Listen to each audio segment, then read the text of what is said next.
Welcome to the Real News Network, and welcome to Reality Asserts Itself. I'm Paul Jay. We're continuing our series of interviews with Phyllis Bennis. We're going to dig into some of the more current issues now, starting with the Israeli-Palestinian conflict. Phyllis is the director of the new Internationalism Project at the Institute for Policy Studies. She's been a writer, analyst, and activist on Middle East and UN issues for many years, and I did a much lengthier introduction in part one, and I suggest you do watch part one before you watch this part two, but let me just quickly tell you some of the books Phyllis has written. First of all, 4 primers. A primer on the Palestinian-Israeli conflict, one on ending the Iraq War, U.S.-Iran crisis, and U.S. war in Afghanistan, and many other books, including, let me pick one, Challenging Empire, How People, Governments, and the UN Defy U.S. Power. Thanks for joining us again, Phyllis. Great to be with you. So I want to start off talking about some of the debate that goes on in Israel, or perhaps lack thereof. Haaretz has a piece today, and I'll read a quote from it. The headline is, Ex-Shin Bet Chief, Effects of Israeli-Palestinian Conflict Riskier Than Nuclear Iran. And the story goes, former Shin Bet chief Yuval Diskin said Wednesday evening that he believes the unresolved conflict with the Palestinians has much graver ramifications for Israel's future than the Iranian nuclear program. Quote, I say it even though it's unpopular to do so. We need an agreement now, before we get to a point of no return, after which a two-state solution will be impossible. Speaking at an event commemorating the 10th anniversary of the Geneva Initiative, Diskin said, I would like to know that our home here has clear borders, that we're putting the sanctity of people before the sanctity of land. I want a homeland that does not require an occupation of another people in order to maintain itself. The people I talk to in Israel, including our journalist, says this is a voice that barely exists in Israel, that there really isn't much debate about this, and Diskin and people like him are kind of off in the wilderness. You know, I'm not sure I absolutely agree with that. I think that there is actually, in the press at least, there is more debate in Israel and in the Israeli press than there is in the United States, where there's much more fear about challenging anything about the general accepted discourse on Israel. Inside Israel, the Diskin is one of a number of people. There was a film that came out last year called The Gatekeepers that featured a number of former Shin Bet leaders like him. Just for those that might not know, Shin Bet is the Israeli intelligence service, and in fact, as Phyllis is saying, many former heads of the various intelligence services in Israel have said similar things to this. So that's not new. It's also, I think, understood in a lot of parts of Israel that the situation with the Palestinians is not going to work the way it is now. Now, the problem is that for most Israelis, the situation is very comfortable. Israelis have passports. They can go anywhere. Israel is the 23rd per capita wealthiest country in the world. It has the 4th largest, strongest military in the world. It has the only nuclear arsenal in the Middle East. Iran doesn't, Israel does. So, and it has, of course, the uncritical backing of the United States. So things for Israelis are pretty good. You know, the number of Israelis killed in violent attacks is way down. There were 2 this year, 0 last year. I mean, this they can deal with. This is not a problem. The problem is for the Palestinians. The idea of a two-state solution, if it hasn't already disappeared, is virtually about to disappear. And I think that in Israel, a lot more people would be aware of it and are starting to become aware of it again in a way that they used to be more aware of it because of the global campaign known as Boycott, Divestment, and Sanctions, BDS, which is a campaign to use nonviolent techniques of both economic and other kinds of sanctions to pressure Israel to stop its violations of international law against the Palestinians. In the main, so far, ordinary Israelis have not felt that. But you are starting to see the impact of those kinds of campaigns on ordinary Israelis. And if you look at the model in South Africa in the anti-apartheid period, it was when the sports boycott took hold that ordinary South Africans who are absolutely sports-driven, sports-crazed, that's when it started to connect that this really wasn't going to work in the long term. In Israel, it's about science and culture and technology that's that obsession at a society-wide level. And when you have things like just in the last couple of days, we saw the American Studies Association, one of the most prestigious academic organizations in the United States, just voted to support the academic boycott against Israel. That's going to have an enormous impact on Israeli academics. When leading theater people and musicians decide to abide by the boycott call and refuse to perform in Israel, that cultural impact is having a huge effect. Now, this quote I read from the former Shin Bet leader, and as you said, he's not the only one. There's been a lot of these former guys. But the American media almost entirely ignores these guys. And it's like this is an important section of official Israeli public opinion. It is, but I also think that things have changed. I don't think that's the case anymore. If it were, you would not have seen the film The Gatekeepers nominated for an Academy Award for the best documentary. It got enormous publicity. It was reviewed in every major paper and on NPR, and all the TV stations were talking about it. Now, does it get talked about all the time as much as it needs to? No. Well, how much influence is this having in the American Jewish community, and why don't we see any reflection of this in American politics? Netanyahu comes to Congress and gets 50 standing ovations? This is the big challenge. We have massively changed the discourse in this country. The press is different, publishing is different, popular culture is different, and the debate in the Jewish community is different. What has not changed is the policy. And that has far more to do... Policy and the politics, like congressional politics. Yes, but that's where the policy gets made. That hasn't changed. And that's the huge challenge that we face. If we look at an organization like the US Campaign to End the Israeli Occupation, it's 12 years old. When we started, it had, I think, 6 organizations and about 15 people meeting very nervous and very scared about what we were about to do. Now there are over 400 member organizations that include giant church-based organizations, Jewish Voice for Peace, which has 140,000 members. All of these giant organizations are part of that coalition, of that campaign. So we see a huge shift in how people are talking about this issue. What is safe to talk about now? I don't worry about getting shot by the JDL the way I used to anymore. It hasn't happened for years. The debate is entirely different.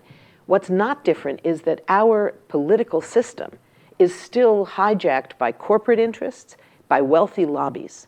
One of the most powerful of those lobbies, of course, is the set of pro-Israel lobbies, led by AIPAC, the American Israel Public Affairs Committee. There's a host of others, Christian Zionist organizations, as well as all the Jewish organizations. We did some stories and some investigation on this, and the conclusion we came to that a great deal of North American Jewish public opinion is extremely critical of, and does not vote based on Israel issues, but a lot of big Jewish money is very closely connected to Netanyahu and Likud. And it's not surprising. The money follows the right. It's not surprising that the right wing is always better funded than the left, because the right wing represents the interests of big money, whether it's corporations, whether it's the military industrial complex, or in this case, it's the wealthiest component in the Jewish community and among Christian Zionists. That's where the money is. It used to be that AIPAC, the Council of Presidents of major Jewish organizations, the other pro-Israel lobbies in the Jewish community could meet with members of Congress and say, look, we've got money. We may give you some. Mostly we're going to hold you hostage that if you don't toe the line, we're going to fund an opponent that you don't even expect yet. But we'll also bring you votes, because we have influence in the Jewish community, and people will vote the way we tell them. They can't say that anymore, and that's huge. They still have the money, but they don't have the votes, because the Jewish community has changed. Something happened on Syria that was rather seemed unique. This moment where AIPAC seemed to be lobbying heavily for an American military intervention, and they lost.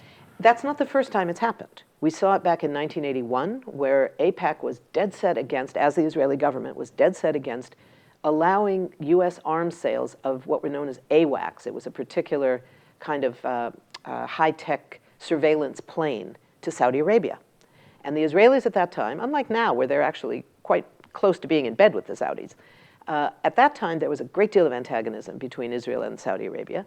And the Israelis and their lobbies said, this is unacceptable. We cannot allow the U.S. to sell AWACS to Saudi Arabia. at that moment, because there was a divide between the interests of the pro-Israel lobbies and what was perceived as US national interests, the national interests won. The reason that the lobby often seems so powerful is that, yes, it does have a lot of influence. I'm not denying that. But it also has been historically pushing in the same direction as the majority of US policymakers want to go. So imagine if you're running behind a car and you start to push the car as it goes forward and the car starts to go fast, you can claim, wow, I was really strong. I pushed that car 30 miles an hour. Maybe you didn't. Maybe you were pushing it in the direction it wanted to go anyway. Now, it is true that the lobby has had enormous influence. Because a lot of there is a section of the American professional foreign policy establishment that doesn't agree with this totally pro-Israel status. The realist sector often is very critical of the tight bond between the US and Israel that prevents a more strategic assessment of where US interests actually lie. I often disagree with them because they see their US interests are with oil-rich monarchies instead of Israel, et cetera. There's a lot of social questions to that. But they are historically significant in the US policy debates. So now, President Obama is developing these negotiations with Iran. Clearly, Netanyahu and that whole section of the Israeli elite are opposed to this. There's a whole section of the American neocons are opposed to this. The Saudis are opposed to this. But is this a kind of something new in American politics? An American president would so get off the agenda of Israel? And he has not up until now, certainly. This president is not off the agenda of Israel. We should be clear about that. On Iran? This president, let me say it, this president has been, according to Israeli officials, the most pro-Israeli president in the history of the United States. Vis-a-vis the Palestinians. I said the most pro-Israeli politician, the most pro-Israeli president. That includes arms sales. It includes collaboration on new weapon systems. It includes billions of dollars in military aid every year. It includes protecting Israel at the United Nations to ensure that it's never held accountable. Having said all that, it is also this president, Barack Obama, who has been willing to cut a deal with Iran as part of a global movement of countries, of governments that are looking at changes in the region as a whole and saying, I know the Israelis don't like this, I'm going to do it anyway. So both of those things are true. The fact that Obama has signed off on the deal with Iran does not change the fact that he is still the most pro-Israel president overall that we have had in the United States. Now, at the political level, is Bibi Netanyahu going to, welcome him as a brother and a friend? No, absolutely not.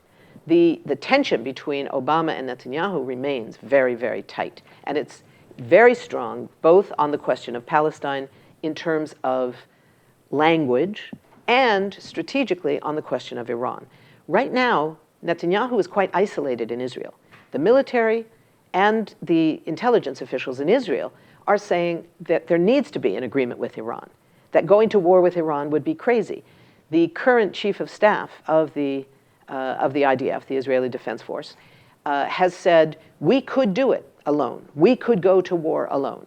But both he and other top military and intelligence officials have said, but it would be crazy for us to do it, because if we did, while we might have the military capacity, we would be left with the entire world turning against us.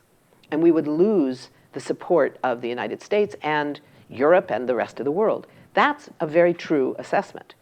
That it's a huge risk. Because Obama is saying, and I think he is listening to American foreign policy professionals in saying, and he, his Asian pivot, his whole strategy is about China, that getting involved in a war with Iran would weaken the ability of America to project its power, which is the same reason he opposed the war in Iraq, not because he's anti-war and not because he's pro-peace with everybody. He wants to maintain this ability to project power.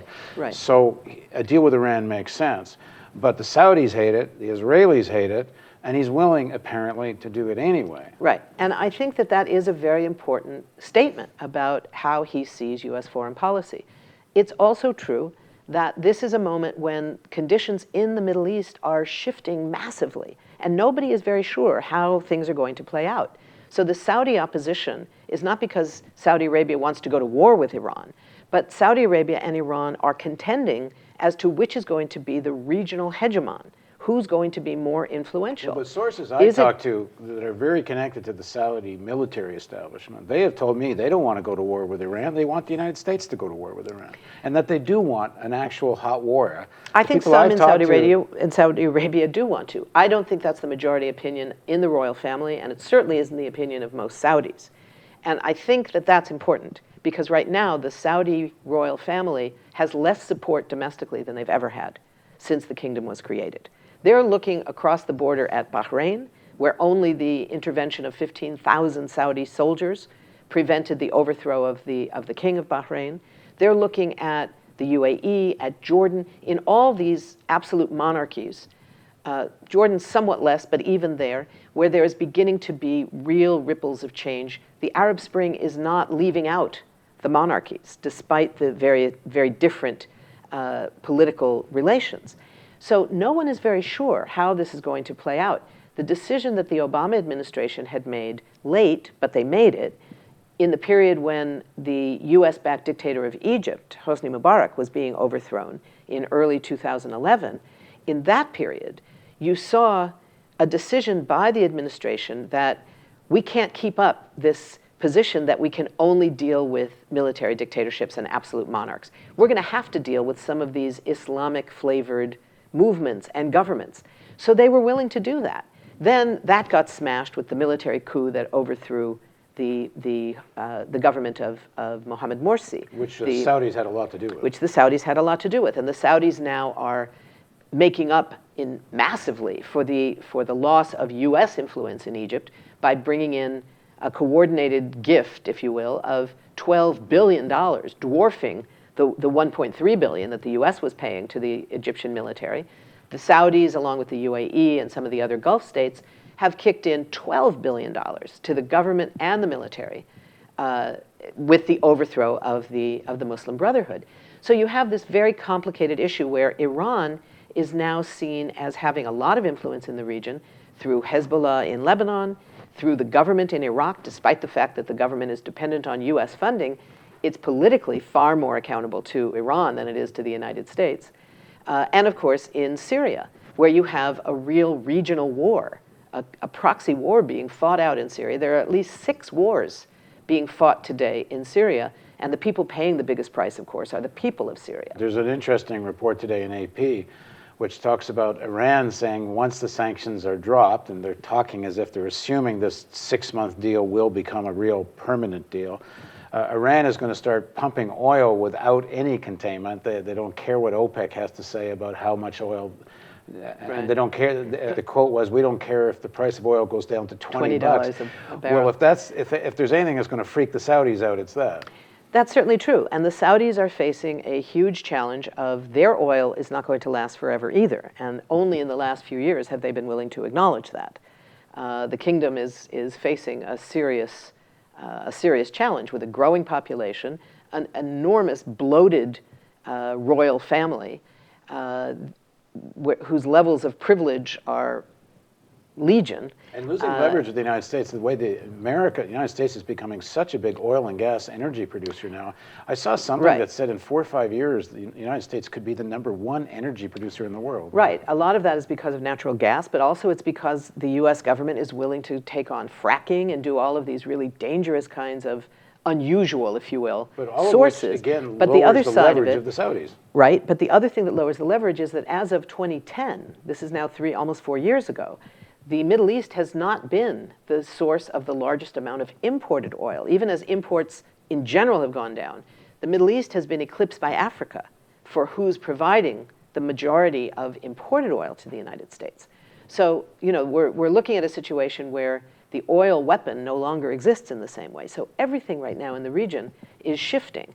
And in that context, it makes it much easier, I think, for the Obama administration to move towards an agreement with Iran, which, given that it's narrow, it's limited, it's only going to be 6 months, there's huge opposition brewing both in Congress, in Israel, from Saudi. But it's a seismic shift from US policy, Israeli policy, and in reality, Saudi policy had been regime change in Iran. This is a long way from regime change. This is a long way from regime change. There's a kind, and I think that the war in Syria and the sense of what the cost would be, but more than anything else, and I think this is true for the Obama administration, I don't entirely agree with you about your assessment of where Obama was on the war in Iraq. I think he really did believe that the war in Iraq was what he called a dumb war. Oh yeah, that it was that's not, what I'm saying. Right, but I'm saying the only reason he opposed it is because he thought it was dumb, not for any other reason. Right. Not because it was illegal. Right. But I think, well, I'm not sure that he didn't think that there were aspects of it that were illegal also, but I think that the key is we're looking at a situation now where the effect of the Iraq war, what it did to U.S. credibility around the world, has been very sharp in its impact. And I think that in the Obama administration, there's a growing recognition of that. They saw, the demand for U.S. intervention in Libya, and then what were we left with? A disaster in Libya. Ask anybody in Libya now, are you better off today? Very few people are going to say yes. It's a violent, dangerous place for ordinary people. Nobody can live an ordinary life in Libya these days. So the U.S. is looking at the whole question of the militarization of diplomacy that had characterized the last decade and saying, maybe we need to change this. Okay, in the next segment, we're going to talk about this. You recently wrote a piece which talked about, are we looking at a new period of diplomacy rather than militarization as the #1 go-to policy choice? So we're going to pick up the discussion in the next part of our series of interviews with Phyllis Bennis on Reality Asserts Itself on The Real News. Thanks for joining us.